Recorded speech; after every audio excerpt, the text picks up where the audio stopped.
নমস্কাৰ নিউজৰ বাতৰিলৈ স্বাগতম জনাই ষ্টুডিঅ'ৰ মজিয়াত মই উৎপল দাস চাহক আজিৰ বাতৰি মনোনয়ন পত্ৰ দাখিলৰ অন্তিম দিনটোত যোৰহাট বিধানসভা সমষ্টিৰ কংগ্ৰেছ দলৰ প্ৰাৰ্থী গৌৰৱ গগৈয়ে গুৰুদ্বাৰত আশীষ গ্ৰহণ কৰি দাখিল কৰিলে মনোনয়ন পত্ৰ নিউজৰ ৰিপৰ্ট আজি মনোনয়ন পত্ৰ দাখিল কৰাৰ অন্তিমটো দিন যোৰহাট বিধানসভা সমষ্টিৰ কংগ্ৰেছ দলৰ প্ৰাৰ্থী গৌৰৱ গগৈয়ে যোৰহাটৰ গুৰুদ্বাৰত উপস্থিত হৈ আশীষ গ্ৰহণ কৰিছে বিশাল সমৰ্থকক লগত লৈ আবেলি মনোনয়ন পত্ৰ দাখিল কৰে প্ৰাৰ্থীগৰাকীয়ে মোৰ ব্যক্তিগত চিন্তাধাৰা যে এইবাৰ মানুহৰ বাবে অসমৰ ৰাইজৰ বাবে এটা ঐতিহাসিক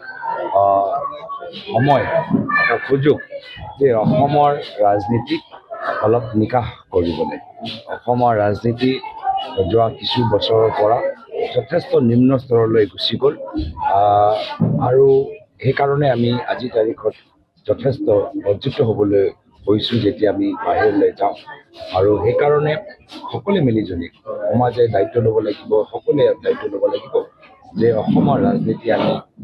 অলপ নিকাশ কৰিবলৈ অলপ পৰিষ্কাৰ কৰিবলৈ আহক আমি সামূহিক এটা চেষ্টা কৰোঁ মনোনয়ন পত্ৰ দাখিল কৰাৰ আগমুহূৰ্তত যোৰহাট বিধানসভা সমষ্টিৰ কংগ্ৰেছ দলৰ প্ৰাৰ্থী গৌৰৱ গগৈয়ে দোৱা কৰে তৰাজন মছজিদত আশীষ গ্ৰহণ কৰি মনোনয়ন পত্ৰ